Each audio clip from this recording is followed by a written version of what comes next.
No Mow May, maybe no more, depending on how the Appleton City Council's Municipal Services Committee votes tonight. The City Council would then take up the committee's recommendation. Arlena Bleets explains who wants the ordinance repealed and why. No Mow May, an Appleton City initiative passed in 2020, means people can choose not to mow their yards during the month of May with the goal of helping bees. It's an ordinance now that's unnecessary. Originally, a research paper helped the initiative pass, but the study was later retracted by the journal that published it. I would say what we know is here in Appleton, there isn't a direct benefit to it because there's no scientific support for it here.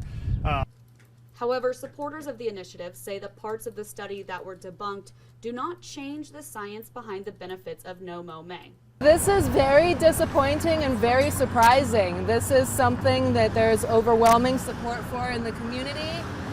It's really been a grassroots effort to make it happen.